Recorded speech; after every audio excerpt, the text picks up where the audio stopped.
slide, Kak.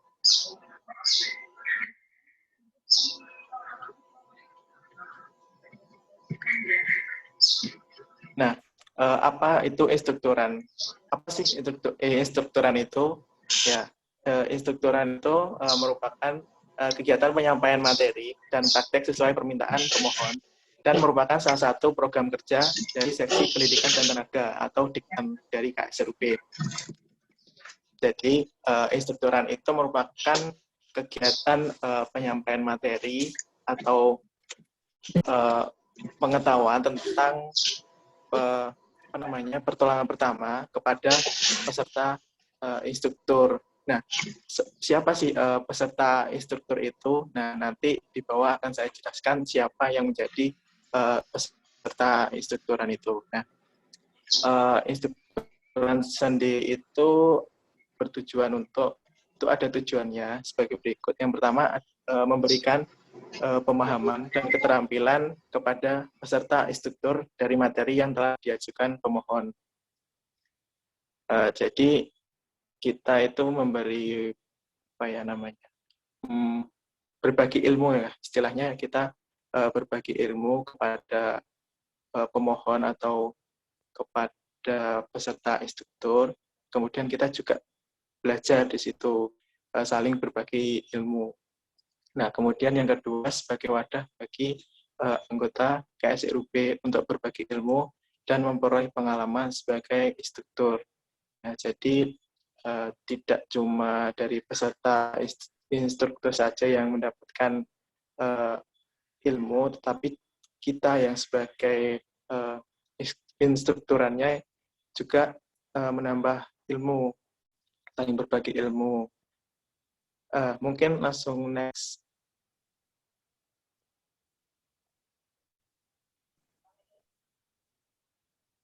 Nah, siapa pemberi materi instruktur? Nah, pemberi materi instruktur itu pastinya anggota SRUP ya. Jadi diutamakan yang anggota M. Kenapa begitu? Karena biasanya kalau instrukturan itu lebih memberi kesempatan kepada anggota M.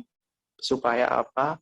Supaya anggota M itu lebih cepat untuk jadi bahan pertimbangan untuk naikkan menjadi anggota B.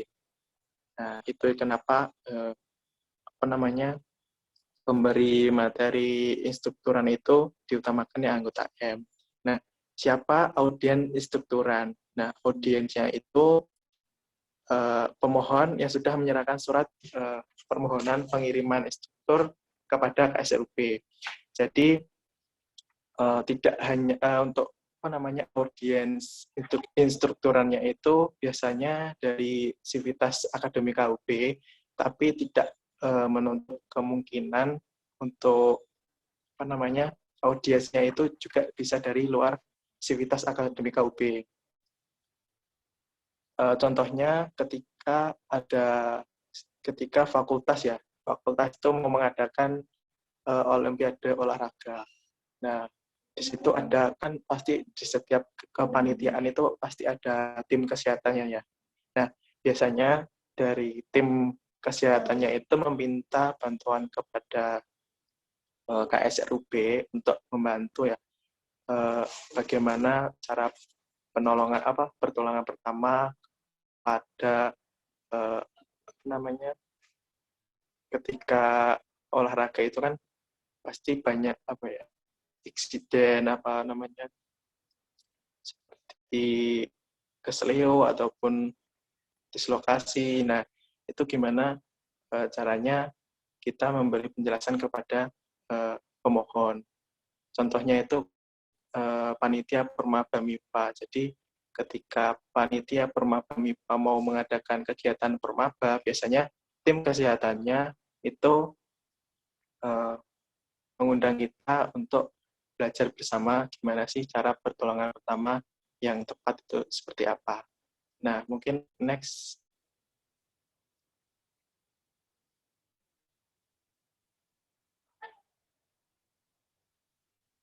Nah, apa materi yang disampaikan dalam instrukturan. Nah, untuk materi yang disampaikan di instrukturan itu ada 3. Yang pertama itu ada kedaruratan medis, kemudian yang kedua ada obat-obatan, kemudian yang ketiga ada evakuasi. Nah, secara umum ketiga itu ya, materi yang disampaikan waktu kita melaksanakan instrukturan. Tapi biasanya itu menyesuaikan juga permintaan pemohon. Jadi mungkin ada permintaan lain ya dari pemohon, dan mungkin jika dari KSRUB bisa atau mampu, mungkin kita juga bisa menyampaikannya. Tapi secara umum kebanyakan itu dari ketiga materi tersebut ya. Jadi dari kedaruratan medis, kemudian obat-obatan, dan juga evakuasi. Next, Kak.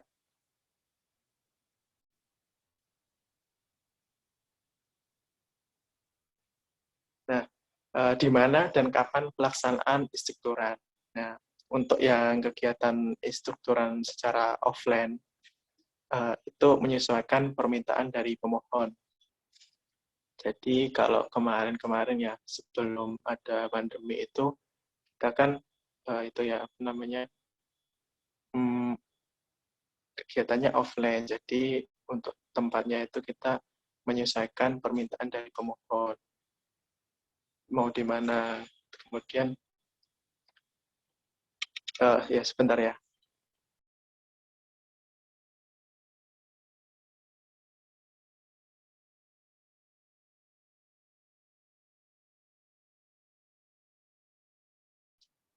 Sebentar ya teman-teman, mungkin Ya. Kak Andri, sudah ini. Oke, Kak Andri, lanjutkan. Ya, untuk yang kegiatan online, yaitu kita pastinya menggunakan video conference ya, dan waktunya pun menyesuaikan ya, video conference dan waktunya itu menyesuaikan pemohon. Jadi biasanya dalam surat permohonan itu dicantumkan ya melalui video conference-nya itu melalui Google Meet atau melalui Zoom, dan waktunya pun juga menyesuaikan dari pihak pemohonnya. Next, Kak.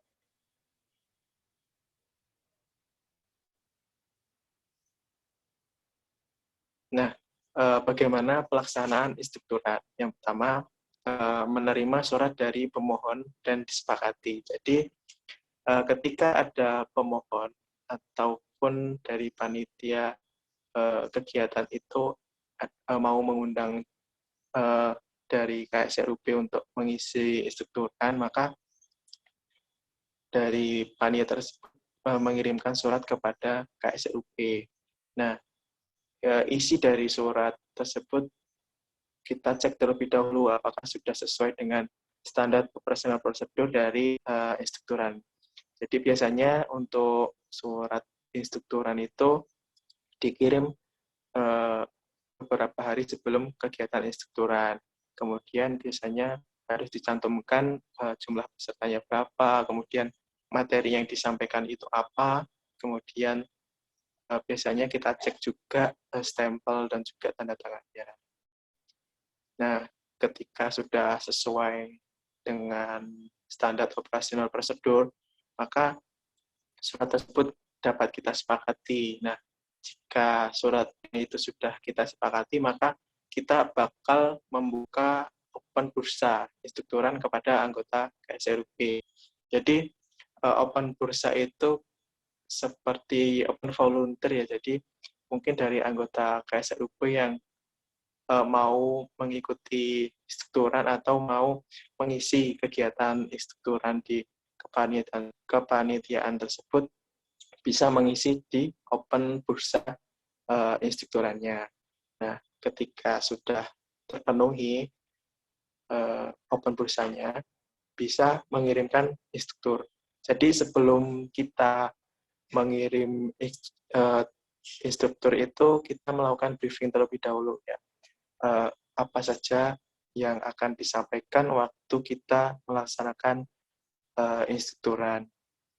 Nah, ketika sudah melakukan briefing, kita langsung pelaksanaan instrukturannya. Untuk pelaksanaan instrukturannya itu ketika offline dulu itu apa ya? Untuk materinya itu lebih apa ya? Lebih fleksibel gitu ya. Jadi seumpama kedaruratan medis dari teman-teman peserta instruktur itu bisa langsung menanyakan mau belajar atau bertanya tentang kasus yang seperti apa, jadi kayak gitu lebih fleksibel. Nah, mungkin langsung next slide, Kak. Nah, ini contoh apa namanya dokumentasi ya kegiatan instrukturan di KSL UB. Jadi untuk yang baju-baju merah itu kemarin kalau tidak salah itu kita instrukturan di sebuah perusahaan gitu ya. Nah, untuk yang di foto yang di tengah itu kita instrukturan di Sivitas Akademik UB. Jadi kita instrukturannya di lingkungan UB. Next, Kak.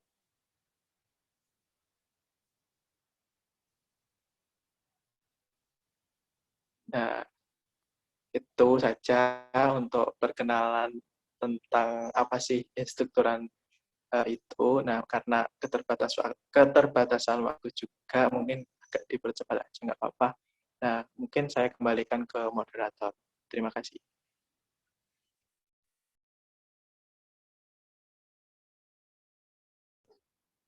Oke, terima kasih Kak Andri.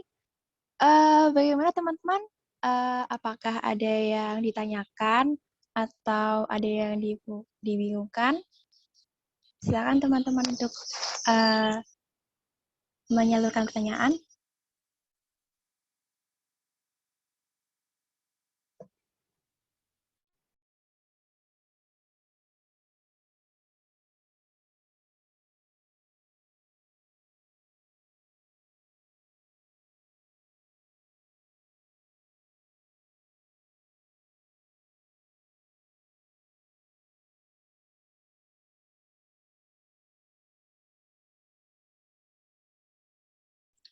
Gimana teman-teman? Ada yang dibingungkan? Udah tahu larut semua ya ini? Coba aku tunjuk ya. Siapa nih? Dari diklat 40 dulu ya.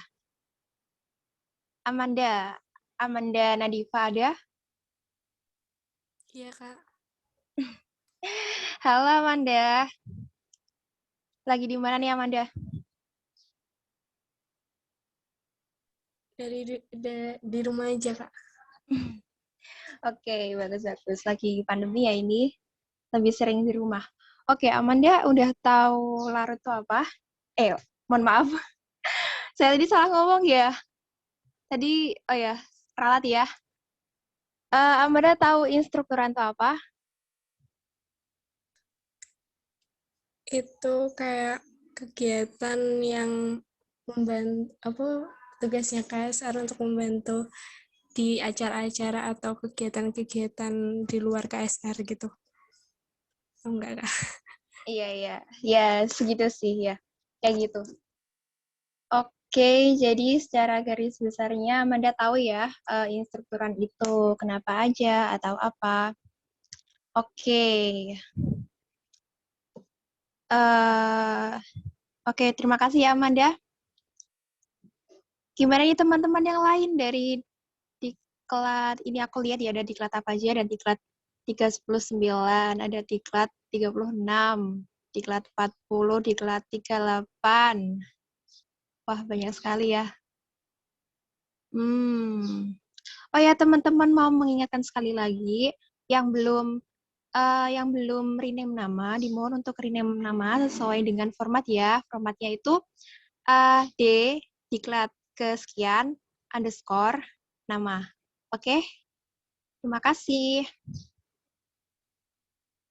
Gimana nih teman-teman? terutama nih teman-teman dari Diklat 40 nih, yang baru gabung ke KSR nih.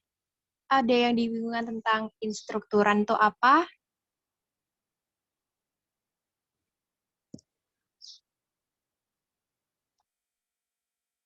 Oke, ini ada pertanyaan dari Diklat 40 ya. Sebentar. Mohon maaf ya, ini saya lagi lihat dari HP ya, jadi agak kesusahan. Dari Syifa Amelia, izin bertanya, Kak, itu wajib untuk anggota M? Oke, Kak Andri, bisa langsung dijawab saja. Iya, ya. Jadi itu tidak wajib untuk anggota M, tapi lebih diutamakan untuk anggota M. Karena tadi saya sudah bilang ya, karena untuk yang anggota B kan itu kan sudah itu ya, namanya sudah lebih banyak pengalamannya juga. Kemudian, nah, jadi di anggota M itu kenapa diutamakan di anggota M? Karena supaya anggota M itu lebih cepat untuk perubahannya. Jadi bisa jadi anggota B ketika anggota M-nya itu lebih aktif mengikuti kegiatan yang ada di KSRUB, seperti kegiatan instrukturan, kemudian operasi, kemudian mungkin pengajaran seperti itu. Jadi tidak diwajibkan untuk anggota M saja, tetapi anggota B pun juga bisa untuk ikut instrukturan. Itu, terima kasih. Iya, terima kasih Kak Andri. Jadi begitu ya, Siva Amelia. Ada feedback dari Siva Amelia atau mungkin mau tanya lagi? Oke. Buat teman-teman yang lain, gimana? Ada yang mau ditanyakan?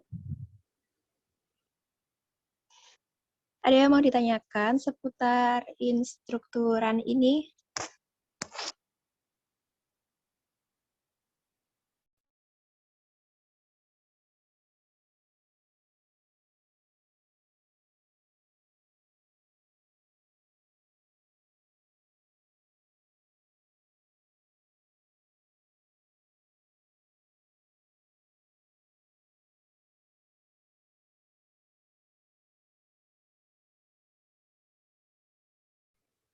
Ya, ini ada pertanyaan dari Kak Jilan nih dari Diklat 38. Kalau yang disampaikan itu apa aja, Kak? Oke, Kak Andri bisa langsung dijawab. Iya, terima kasih untuk pertanyaannya. Nah, untuk yang disampaikan waktu instrukturan itu ada 3 ya biasanya. Biasanya itu ada 3 materi. Yang pertama itu ada kedaruratan medis, seperti kayak sesak napas, kemudian patah tulang, kemudian dislokasi, kesleo, seperti itu. Untuk yang kedaruratan medis. Nah, untuk yang eh, disampaikan selanjutnya itu biasanya ada pengenalan tentang obat-obatan. Jadi tentang fungsi dan juga kegunaan dari obat-obat tersebut. Kemudian yang ketiga itu ada evakuasi. Itu yang disampaikan biasanya waktu.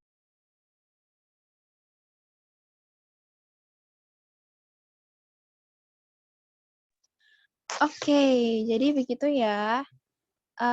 Ada feedback dari Mbak Jilan.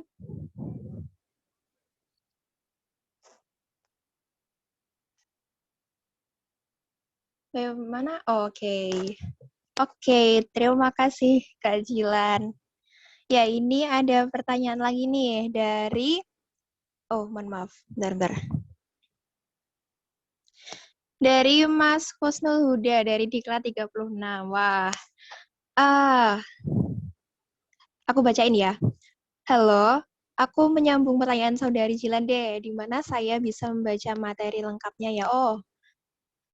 pengen refresh materi kepala merahan juga nih. Oke, nanti mungkin akan di-share di grup KSR aja ya. Jadi nanti ditunggu aja. Kayak gitu ya, Mas Husnul Huda. Ada yang ditanyakan lagi seputar instrukturan ini sebelum lanjut ke materi berikutnya nih?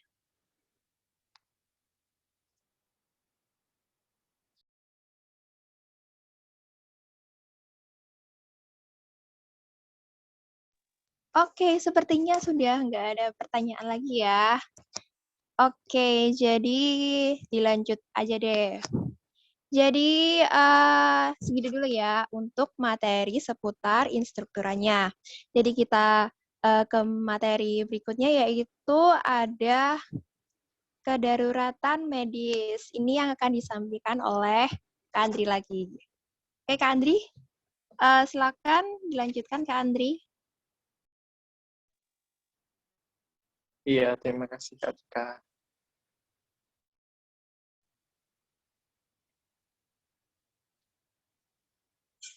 Ya, mungkin kan tadi sudah saya buka ya, ini langsung saja untuk materi yang kedua itu ada kedaruratan medis. Biasanya ini juga disampaikan waktu kegiatan instrukturan. Langsung saja ya, karena keterbatasan waktu juga, mungkin bisa next Kak.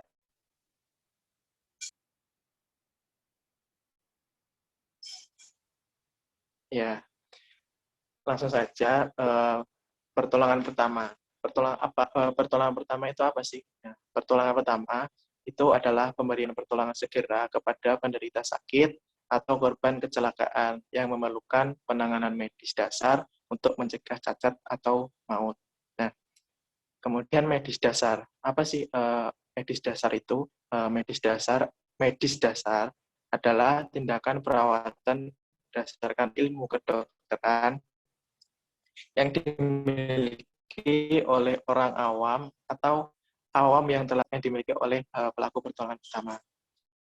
Nah, untuk tujuan dari pertolongan pertama sendiri itu yang pasti, yang pertama itu menyelamatkan jiwa penderita, kemudian mencegah cacat, kemudian yang ketiga memberi rasa nyaman dan juga menunjang proses penyembuhan. Jadi yang pertama itu pasti kita menyelamatkan jiwa penderita terlebih dahulu ya, itu yang paling utama. Kemudian jika nyawanya bisa tertolong, kita mencegah cacatnya. Kemudian juga ketika jiwa penderita sudah aman, cacatnya sudah teratasi, maka kita juga tujuannya itu memberikan rasa nyaman dan menunjang proses penyembuhannya. Mungkin bisa di next.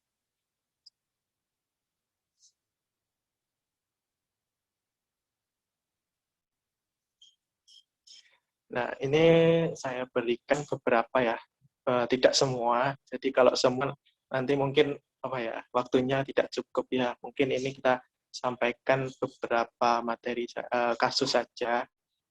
Itu yang pertama itu ada gangguan pernapasan. Yang pertama itu sesak napas atau asma. Yaitu suatu gejala yang dapat timbul karena adanya gangguan pada saluran pernapasan, baik berupa sumbatan pada saluran napas maupun penyempitan pada saluran napas.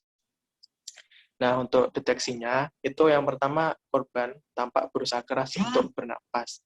Jadi, ketika ada korban yang kesulitan untuk bernapas, mungkin itu ada tanda-tanda untuk gejala sesak napas ataupun asma. Kemudian yang kedua itu ada otot sekitar leher dada menegang. Jadi saat korban itu akan bernapas itu di lehernya itu otot-ototnya keluar, jadi seperti menegang gitu. Nah, kemudian yang ketiga itu ada napas cepat dan dangkal. Kemudian yang keempat, suara napas terdengar jelas, kadang disertai suara bunyi bising pada penyakit asma. Jadi kayak saat bernapas itu kayak ada suara gitu ya. Kemudian yang kelima itu ada batuk, khususnya pada malam hari, dan dada terasa sesak. Kemudian yang keenam, sulit bicara, muka dan bibir membiru, berarti sesak napas berat atau kronis, dan harus segera ditolong atau dirujuk ke rumah sakit yang mumpuni. Jadi ketika ada korban yang sulit bicara, kemudian membiru, wajahnya membiru, kemudian sesak napasnya itu berat, maka itu bisa langsung dirujuk ke rumah sakit saja, karena itu memang cukup berbahaya dan beresiko juga. Nah,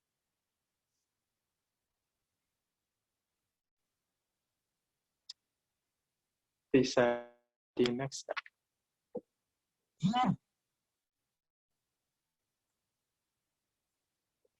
Nah, untuk penanganannya sendiri, secara umum si penderita harus didudukkan dalam tempat sepi, hangat, dan jauh dari orang lain, atau disandarkan di meja ataupun mungkin tembok atau yang benda-benda yang mungkin bisa kuat untuk menahan badannya.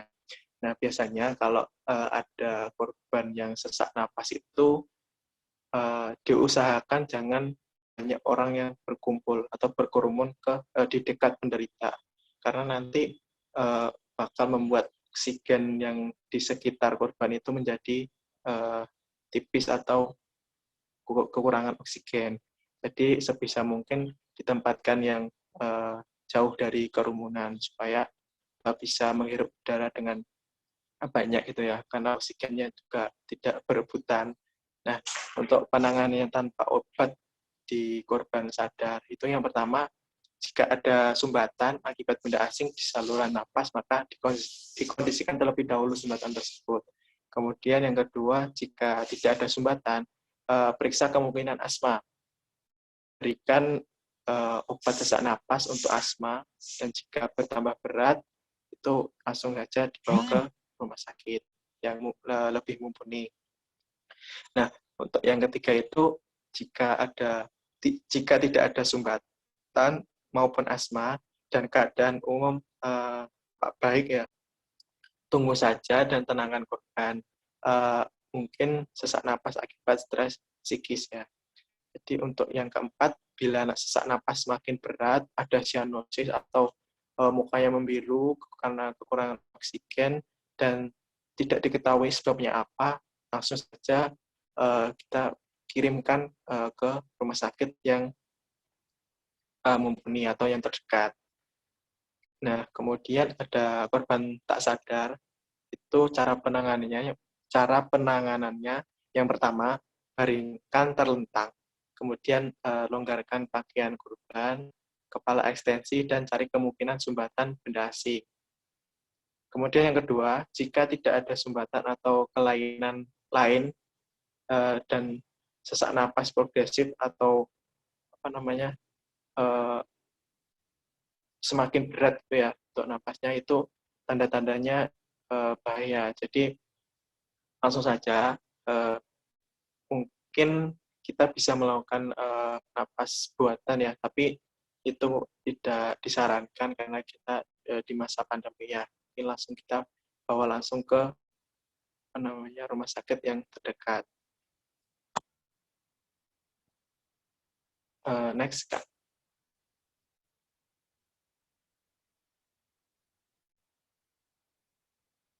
Nah, lanjut untuk kasus yang kedua ya. Untuk yang kedua itu ada luka iris atau robek.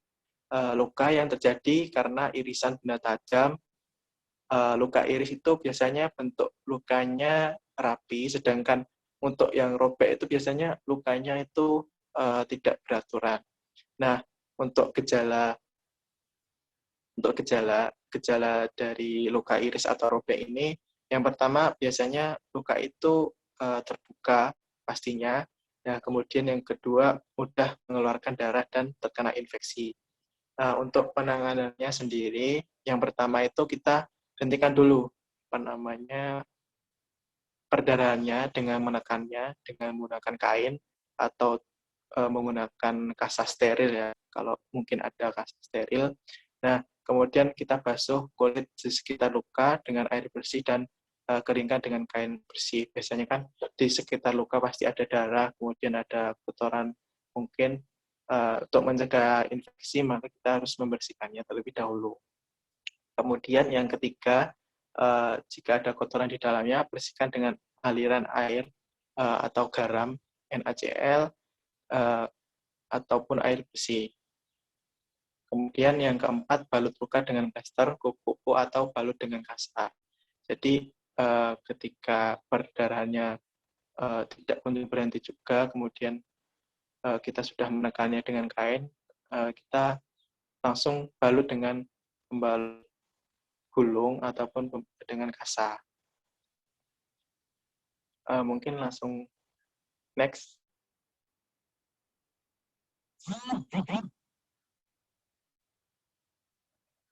Nah, untuk selanjutnya itu ada kram otot.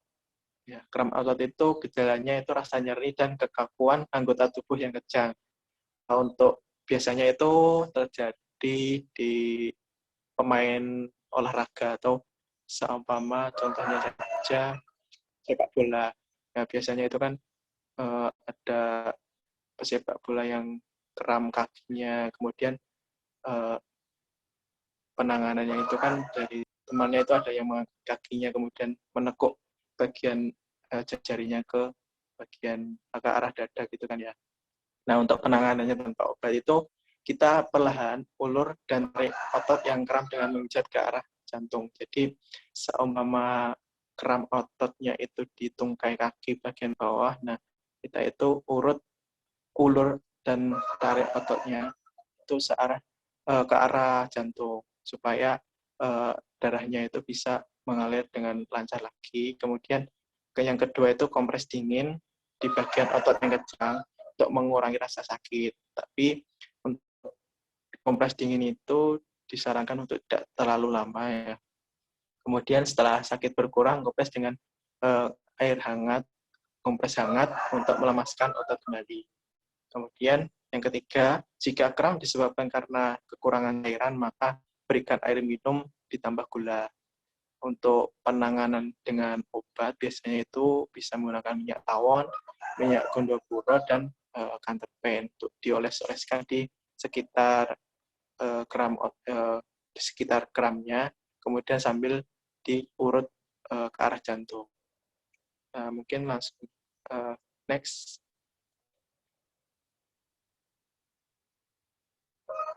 Nah, yang selanjutnya itu ada tendon Achilles atau strain, tergilir otot atau strain, robeknya jaringan otot pada sambungan otot dan tendon atau penggantung otot karena teregang melebihi batas normal.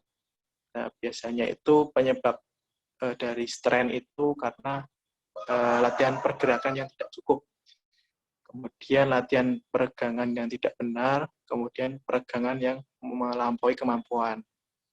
Untuk gejalanya itu nyeri di atas tumit, jadi otot di atas tumit itu terasa nyeri, kemudian kaki itu terasa lemas. Yang ketiga, nyeri pada kaki saat naik tangga atau berjalan nanjak. Jadi ketika kita naik tangga atau berjalan nanjak itu kaki atau tendon Achillesnya itu terasa sakit dan lemah gitu ya. Nah, untuk penanganannya tanpa obat itu kita istirahatkan tendonnya, kemudian kompres dingin di area tumit, kemudian kompresi. Kompresi itu penekanan ya, kita lakukan pemijatan atau penekanan pada kaki, kemudian kita naikkan kaki yang cedera supaya aliran darahnya bisa mengalir juga. Nah, kemudian dengan penanganan dengan obat itu ada ibuprotein, kemudian ataupun dengan menggunakan resep dokter. Bisa di next, Kak.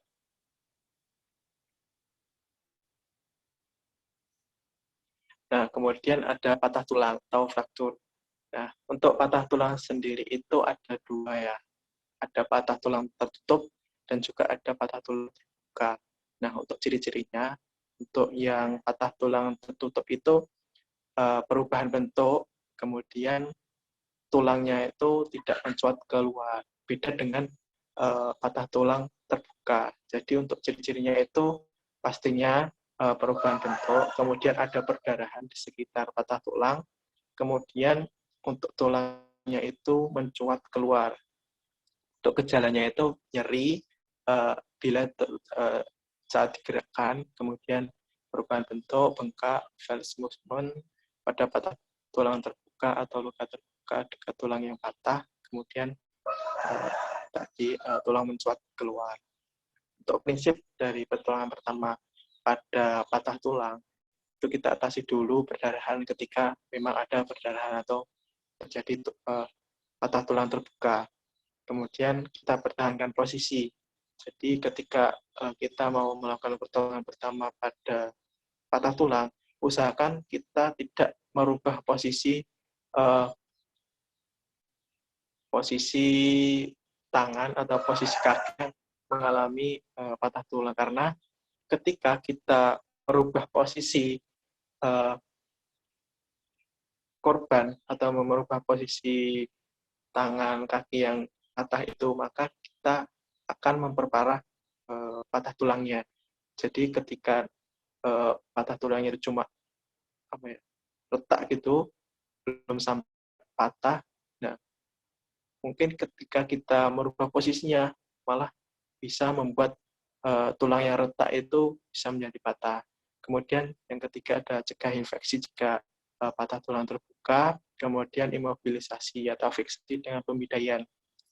Jadi ketika ada patah tulang, itu kita tidak bisa langsung untuk mengangkatnya ke mobil atau ke ambulan. Jadi kita harus imobilisasi terlebih dahulu. Jadi menstabilkan posisi tulangnya terlebih dahulu supaya tidak gerak atau tidak terjadi perubahan. Jadi kita bisa untuk membidainya terlebih dahulu. Nah, mungkin kalau kan sebagai sebagai orang awam kan tidak mungkin kita kemana-mana itu bakal membawa bidai ya. Jadi mungkin kalau tidak ada bidai, usahakan membatasi gerak seminimal mungkin. Misal mengikat tungkai dengan lengan atau digendong. Nah, setelah itu pastinya kita langsung rujuk ke fasilitas kesehatan. Mungkin bisa lanjut. Yang kalau misalkan 8-10 itu poinnya B+, 5-7 itu poinnya B, 3-4 itu poinnya C+. Next, Kak.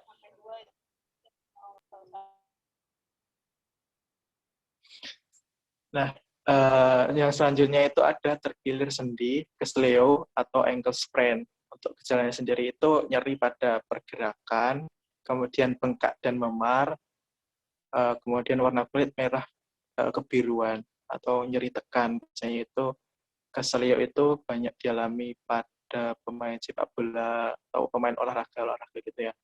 Jadi lebih sering untuk kesleonya. Nah, untuk penanganannya sendiri, untuk kita istirahatkan, tetapkan dan sandarkan bagian yang terluka dalam posisi ternyaman untuk korban. Kemudian kompres dingin selama 24 sampai 48 jam itu tidak maksudnya itu tidak selama 24 jam kita kompres. Jadi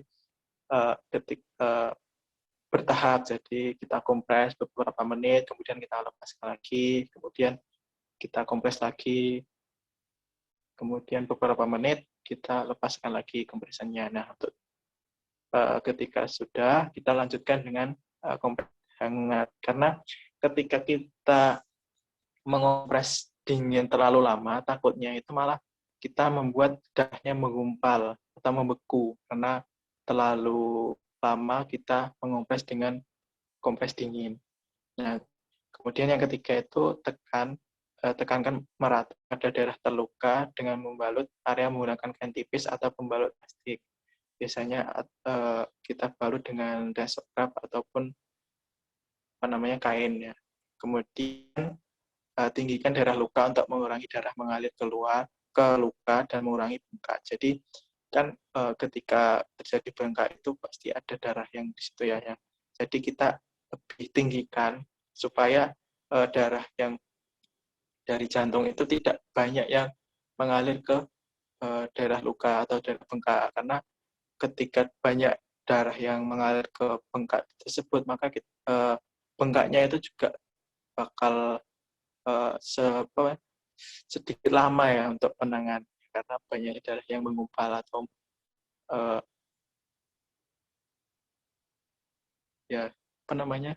membengkak di sekitar luka. Nah, kemudian yang kelima, cari bantuan medis selanjutnya jika tetap bengkak dan nyeri. Jadi ketika biasanya ya kalau keselio itu nggak cuma 1-2 hari aja, maksudnya pasti dalam 1-2 hari itu pasti masih bengkak ya biasanya.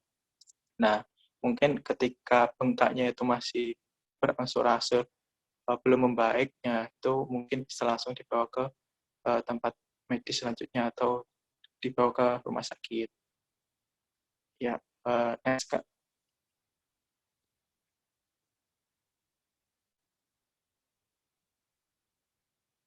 Nah, untuk selanjutnya ada dislokasi.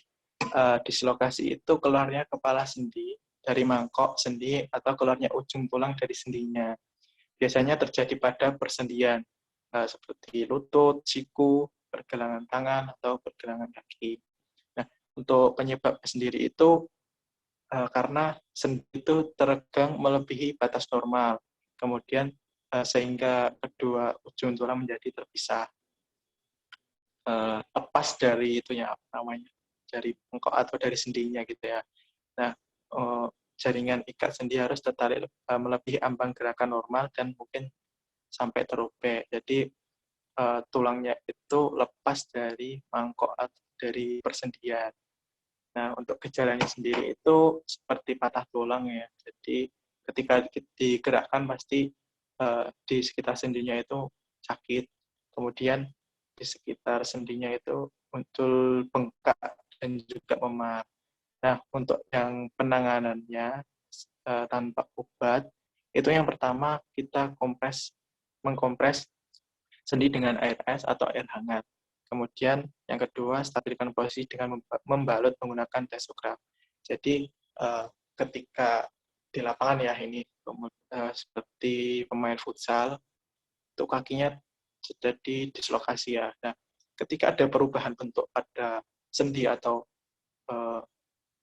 ya di sendi, itu kita tidak boleh untuk berusaha mengembalikan ya. Jadi ketika kita indikasikan, wah ini apa namanya dislokasi, bakal tak kembalikan lah sesuai ke dalam mangkok sendinya. Nah, itu tidak boleh ya, karena kita tidak tahu ya, karena kita tidak tahu apakah ketika kita berusaha mengembalikan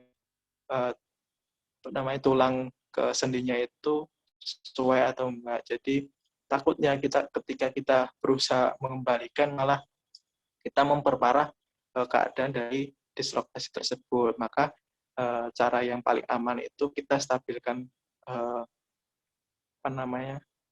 cederanya menggunakan tesograf. Kemudian setelah itu kita langsung rujuk ke rumah sakit, karena itu memang kita tidak boleh ya menangani seperti patah tulang itu dislokasi itu kita kembalikan sendiri, itu tidak boleh ya. Untuk yang dengan obat itu ada ibuprofen dan naproxen. Next, Kak.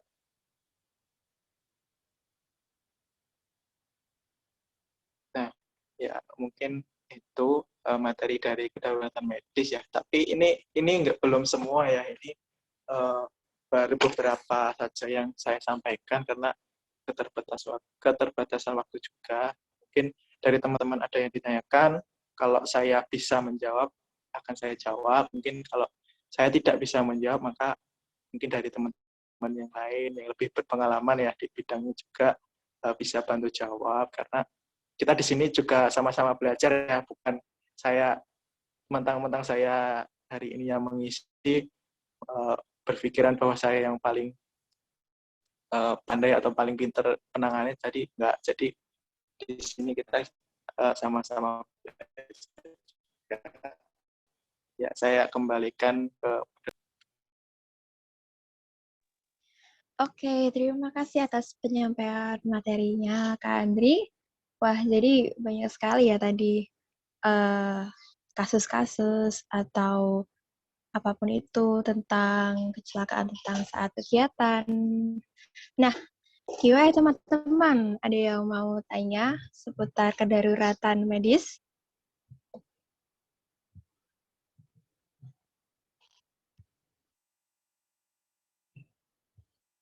Oke, ini ada dari Arya Fahriaran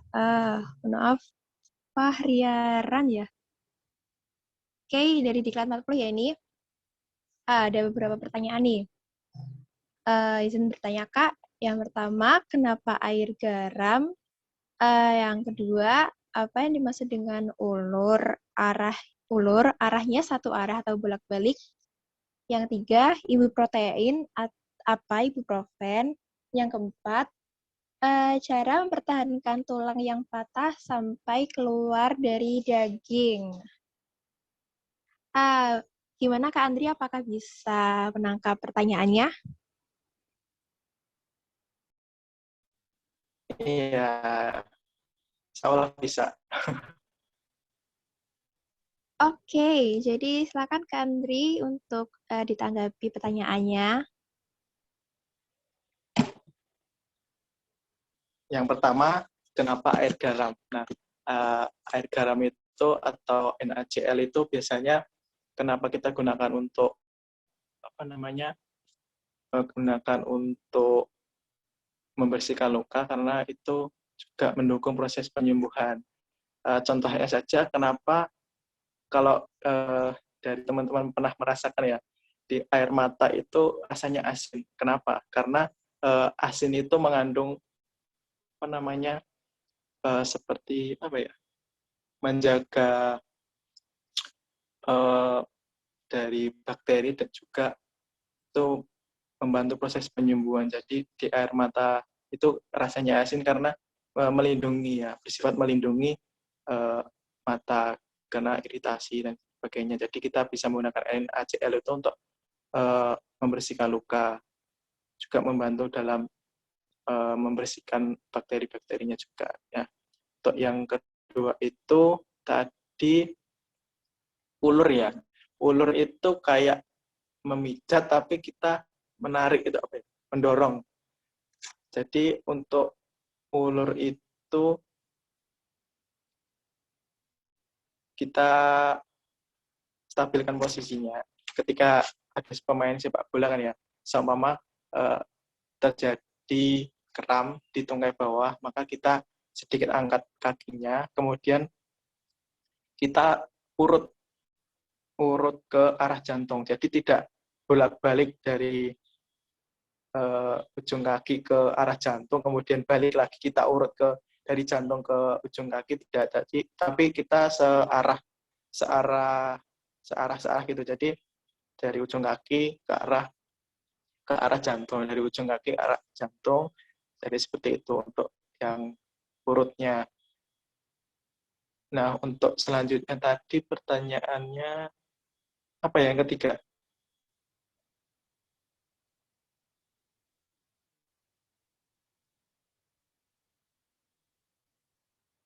Ya, ini pertanyaan yang ketiga itu tadi. Ini tadi itu ibuprotein atau ibuprofen, gitu, Kak Andri.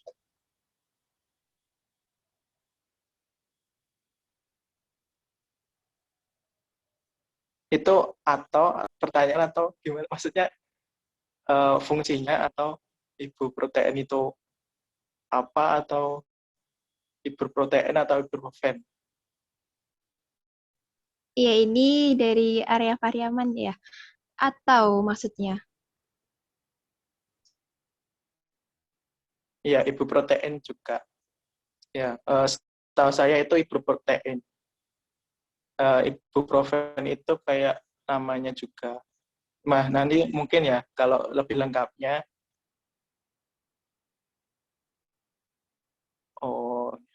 ibu protein ya, mungkin lebih tepatnya. Jadi nanti setelah ini bakal ada materi tentang obat-obatan ya. Mungkin nanti lebih jelasnya bisa ditanyakan ke pemateri yang menjelaskan tentang obat-obatan nanti ya. Untuk yang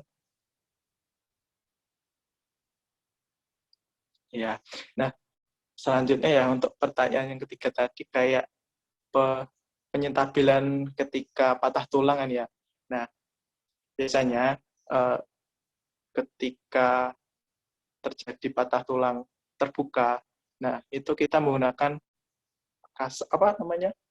mitela atau pembalut gulung. Jadi mitela itu kita bentuk menggunakan pembalut cincin. Jadi mitela itu kita membuat lingkaran-lingkaran gitu, jadi kayak membentuk cincin. Nah, cincin itu kita masukkan ke bagian tulang yang keluar.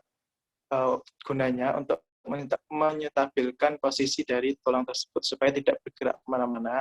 Nah, kemudian setelah kita menggunakan pembalut cincin, kita balut lagi menggunakan mitela. Ataupun ketika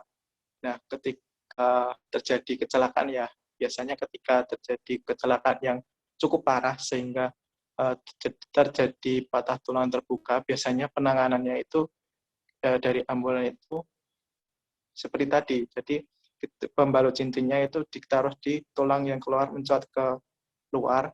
Jadi gunanya untuk menyetabilkan posisinya supaya tidak bergerak kemana-mana. Kemudian langsung dibalut lagi dengan mitela. Nah setelah itu kita dibidai menggunakan bidai di area kakinya. Setelah tadi kan pembalut cincinnya itu sudah hanya menjaga tulang yang keluar. Nah setelah tulang yang mencuat keluar itu sudah terjaga oleh pembalut cincinnya, langsung kita bidai. Setelah bidai selesai, baru bisa kita pindahkan atau evakuasi ke dalam ambulan. Ya mungkin itu ya yang bisa saya jawab.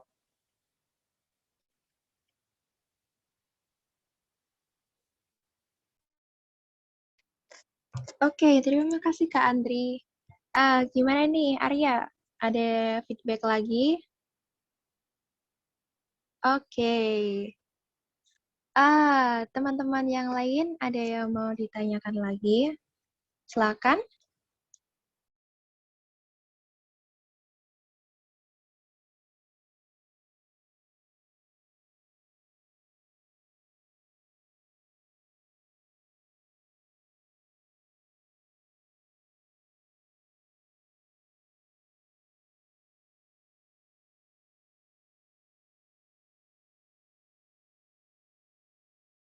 Oke, ini kira-kira tidak ada yang bertanya lagi ya. Bisa dilanjutkan ya.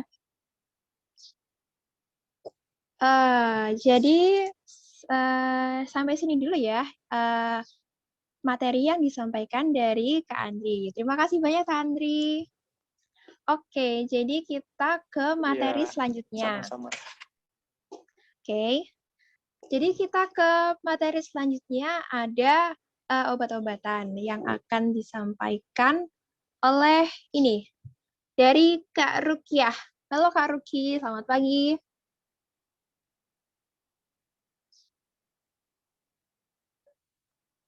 Kak Ruki, apakah ada di room?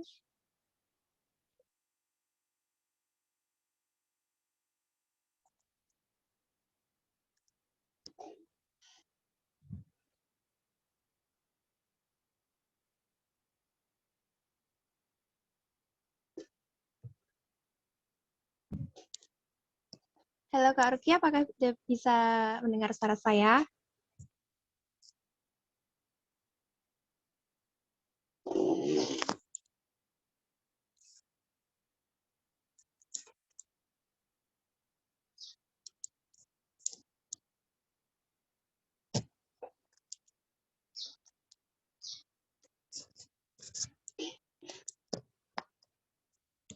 Oke teman-teman, ini sepertinya ini ya, Mbak Ruki ada distraksi sepertinya. Sebentar ini masih dihubungi kembali.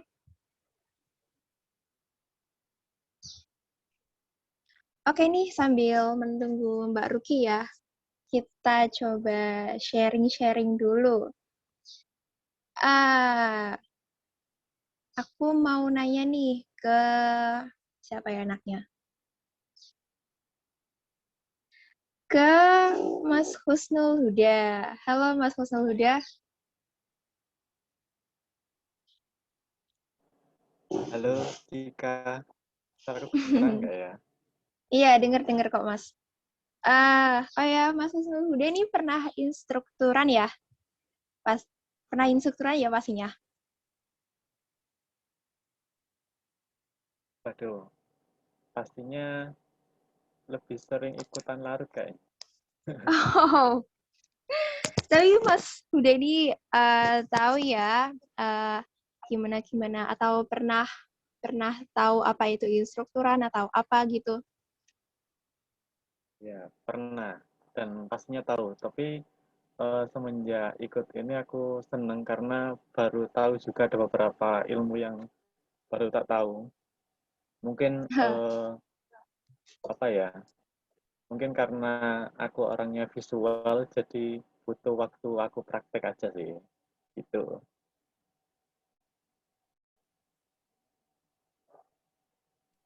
Oke. Ya, mungkin itu jika makasih ya bisa dilanjut lagi. Iya. Oke, terima kasih ya Mas Husnul Huda. Coba ini Mbak Ruki, apakah bisa dengar suara saya? Iya, Cika. Maaf ya, tadi ada masalah sinyal, jadi agak laptop saya nggak bisa tadi. Oke, nggak apa-apa Mbak. Oke, Mbak Ruki. Oh ya, ini aku kenalin ya Mbak Ruki dari Dikten 2020. Nah, silakan Mbak Ruki langsung saja ke materinya, silakan. Oke, sebentar ya, saya share screen dulu.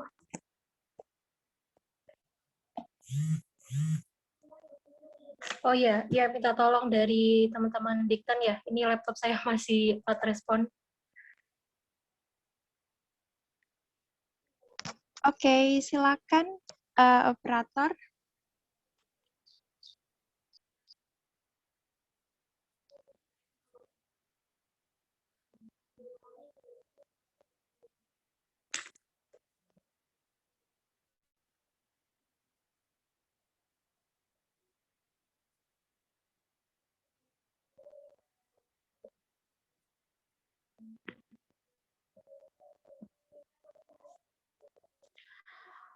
Oke, terima kasih sebelumnya. Assalamualaikum warahmatullahi wabarakatuh. Waalaikumsalam warahmatullahi wabarakatuh. Waalaikumsalam, Kakak. Ya, jadi perkenalkan dulu, nama saya Rukiah. Di sini saya dari Diklat 37 dan dari Dikten tahun kemarin 2020. Untuk selanjutnya, ini ada materi obat-obatan. Mungkin bisa di next. Oke, jadi kalau di KSR sendiri, kita ada beberapa tas obat, ada seperti pada gambar ini ya, ada juga tas ransel. Kalau ini kan tas yang bisa dibawa di tenteng gitu, ada juga tas yang ransel. Kalau tas yang di tenteng ini, biasanya kita bawa untuk instrukturan sama untuk operasi di dalam UB. Tapi kalau untuk yang tas ransel itu biasanya untuk operasi di luar UB seperti itu. Mungkin bisa di next lagi. Oke, jadi untuk simbol obat-obatan sendiri itu ada 7. Bisa di next, Kak? Oke, yang pertama, 3 simbol pertama ini adalah simbol obat herbal. Gambar yang pertama itu 3 bintang, itu merupakan simbol OHT.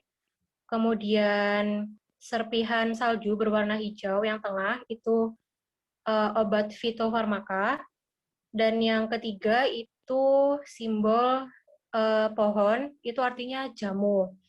Nah, yang membedakan dari ketiga simbol ini adalah teknologi pengolahannya. Dan teknologi pengolahan yang paling tinggi atau yang paling canggih itu adalah fitofarmaka yang simbol tengah. Untuk obat herbal sendiri, contohnya tuh seperti diapot, kalau teman-teman pernah tahu ya. Tuh, jadi kalau obat herbal, ada 3 simbol ini. Mungkin bisa di next lagi, Kak. Ini untuk obat bebas, simbolnya warna hijau. Jadi obat ini dapat dibeli di apotik tanpa resep dokter. Dan ini pun obat yang simbolnya warna hijau itu selain di apotik pun banyak diperjualbelikan. Contohnya seperti warung-warung, itu biasanya diperbolehkan untuk menjual obat dengan simbol berwarna hijau. Untuk contohnya sendiri, ini ada seperti paracetamol. Ini ya, ini kan ada simbol hijau. Sini. Itu obat yang simbol hijau atau obat bebas. Kemudian bisa di next lagi. Nah, untuk obat yang simbolnya warna biru, ini biasanya dijual bebas terbatas. Jadi, sebenarnya bisa dibeli tanpa resep dokter, tetapi untuk kandungan obat yang memiliki simbol warna biru itu biasanya cenderung lebih tinggi dari kandungan obat yang bersimbol warna hijau. Tuh, jadi efek sampingnya biasanya yang biru itu lebih berat daripada obat yang berwarna yang bersimbol hijau, seperti itu. Terus di next lagi. Oke, ini simbol K adalah obat keras. Jadi untuk pembelian obat keras itu diperlukan resep dokter. Contohnya seperti ini, salep-salep, atau mungkin obat-obatan yang memiliki efek samping terhadap syaraf. Itu biasanya simbolnya obat keras seperti itu. Dan itu biasanya harus memiliki resep dokter untuk pembeliannya. Mungkin bisa di next lagi. Yang selanjutnya ini ada simbol dengan palang berwarna merah. Ini menandakan obat-obatan psikotropika dan narkotika. Ini adanya di rumah sakit, kayak gitu. Dan hanya dokter yang dapat menggunakannya. Untuk obat-obatan sendiri yang di KSR itu sebenarnya yang paling banyak adalah obat berlabel hijau dan juga biru. Tetapi ada juga yang berlabel K. Seperti contohnya salep bioplasenton itu biasanya selalu ada di tas obatnya KSR, seperti itu. Mungkin untuk penjelasan obat-obatan nanti bisa teman-teman baca sendiri, karena keterbatasan waktu juga, jadi nggak mungkin saya bacakan semuanya, gitu. Mungkin bisa di next lagi, Kak.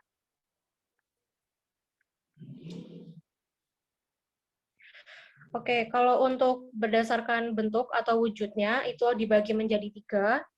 Ada obat padat, contohnya tablet, kapsul, pil, kaplet, dan lain sebagainya. Kemudian ada berbentuk cair, itu terdiri dari sirup, biasanya seperti obat batuk, terus ada suspensi, emulsi, eliksir, dan solution. Terus ini contohnya obat cair. Terus contohnya obat padat tadi, ini ya kayak tablet atau mungkin kapsul-kapsul kayak gitu. Terus ada juga yang gas, itu contohnya seperti oksikan atau obat asma yang bentuknya seperti ini. Itu termasuk golongan wujud gas seperti itu. Di next lagi. Ya, berdasarkan lokasi pemakaiannya, itu ada 2, yaitu obat luar dan juga obat dalam. Untuk pemakaian obat luar, di next lagi. Kalau di KSR ini ada 3 bagian. Yang pertama ada obat oles, terus ada pembersih luka, dan juga lain-lain. Obat oles yang biasanya sering tersedia di tas obat KSR UB, itu ada minyak tawon. Ini biasanya kita pakai untuk gatal-gatal atau ketika ada gigitan serangga. Terus ada juga GPU. Ini biasanya kita pakai untuk yang kram-kram. Kalau misalnya ada agenda operasi di kegiatan olahraga atau diklat-diklat seperti itu. Terus ada minyak gandapura. Ini biasanya kita gunakan untuk menangani yang hipotermia. Itu. Terus untuk GPU sendiri dan gandapura ini kan sebenarnya minyaknya sama-sama hangat, tetapi untuk penggunaan kasus hipotermia itu biasanya kita menggunakan minyak gandapura. Sedangkan untuk minyak GPU atau misalnya balsam-balsam itu seperti minyak kayu putih itu juga tidak kita gunakan untuk studi kasus hipotermia karena beberapa minyak ini mengandung mentol sehingga akan memberikan efek dingin seperti itu. Jadi untuk hipotermia sendiri kita lebih sering menggunakan yang minyak gandapura seperti itu. Terus selanjutnya ada fresh care dan minyak kayu putih. Ini minyak aromaterapis biasanya kita gunakan untuk studi kasus mual-mual atau pusing seperti itu. Dan untuk obat oles yang fresh care dan minyak kayu putih ini biasanya juga kita buat penanganan ketika pingsan, tapi ketika pingsan itu bukan berarti kita oleskan kepada korban yang tidak sadar, tetapi yang pingsan itu kita sadarkan dulu, baru kita berikan minyak aromaterapis untuk menghilangkan mual dan juga pusing-pusingnya, seperti itu. Terus ada counter pain, di sini kita ada dua, biasanya pakai yang hot sama yang cold. Kalau yang hot ini untuk kram tanpa memar, tapi kalau yang cold ini untuk kram yang dengan memar atau ada biru-birunya seperti itu. Terus untuk pembersih luka sendiri kita biasanya ada alkohol swab, terus ada NaCl ditaruh di botol spray seperti itu. Terus ada juga obat merah. Untuk alkohol swab ini sebenarnya alkohol swab maupun alkohol yang spray itu jarang sekali, hampir tidak pernah kita gunakan lagi untuk pembersihan luka karena sudah tidak disarankan lagi. Dan untuk pemberian alkohol dalam pembersihan luka itu dapat memberikan efek yang kurang baik seperti itu. Jadi lukanya nanti bisa berbekas. Maka dari itu kita tidak menggunakan alkohol lagi. Selain itu, alkohol kan juga cepat menguap. Jadi agak boros juga kalau kita gunakan untuk membersihkan luka. Dan kalau alkohol itu efek perihnya ke luka lebih sakit seperti itu. Jadi untuk pembersihan luka sendiri, ketika di lapangan itu biasanya kita menggunakan air yang mengalir atau NaCl seperti itu. Terus yang lain-lain ini ada Herosin. Ini untuk alergi biasanya di kulit. Biasanya ini kita bawa yang kegiatan kepanitiaannya ada di hutan-hutan misalnya, itu biasanya kita bawa Herosin. Terus ada Oksikan, ini untuk bantuan pernafasan ketika ada yang asma atau sesak nafas. Kemudian juga ada Bioplacenton, ini biasanya kita gunakan untuk obat luka bakar, seperti itu. Atau luka lecet. Terus untuk yang Thrombopod, ini kita gunakan untuk pemulihan luka lebam. Jadi untuk memperlancar darah yang tersumbat gitu. Mungkin bisa di next. Selanjutnya ini obat dalam. Di next lagi. Ya, kalau obat dalam sendiri ini terbagi atas obat alergi, obat diare, terus obat MAH, obat flu dan panas, obat nyeri, obat mual, dan obat batuk. Sebenarnya untuk merek-merek yang ada di PPT ini, itu tidak harus, maksudnya tidak diwajibkan untuk merek-merek ini yang kita gunakan. Hanya saja memang kebetulan beberapa tahun terakhir ini obat-obatan yang di KSR yang disuplai dari rektorat itu adanya merek-merek sebagai berikut seperti itu. Jadi yang kita jelaskan juga yang ada saat ini seperti itu. Yang pertama untuk obat alergi ini ada CTM atau Orpen. Kalau di KSR biasanya kita CTM itu. Terus ada juga obat diare, biasanya ada Diapet, ada Enterostop, sama ada Oralit juga kita bawa. Terus kalau obat mah, ini nanti ada yang bentuknya padat berupa antasida gitu, pil, atau Promac juga yang padat. Terus ada juga Promac yang cair. Nah, untuk obat mah sendiri, untuk obat mah yang berbentuk padat, itu kita gunakan kepada studi kasus mah yang tidak akut. Tapi untuk obat yang cair, itu kita gunakan untuk yang studi kasusnya mah akut, kayak gitu. Terus untuk obat mual, biasanya kita ada metoclopramid sama Antimo. Terus obat nyeri biasanya kita ada paracetamol, terus ada juga asam mefenamat sama antalgin. Itu juga bisa jadi obat nyeri. Obat nyeri ini ya nyeri gigi atau misalnya pusing, itu juga bisa menggunakan obat nyeri ini. Terus ada obat flu dan panas. Ya ini banyak ya, ada bisa Procold atau Mixagrip atau misalnya Bodrex dan lain sebagainya. Terus ada obat batuk, ini biasanya yang cair juga gitu. Oke, di next.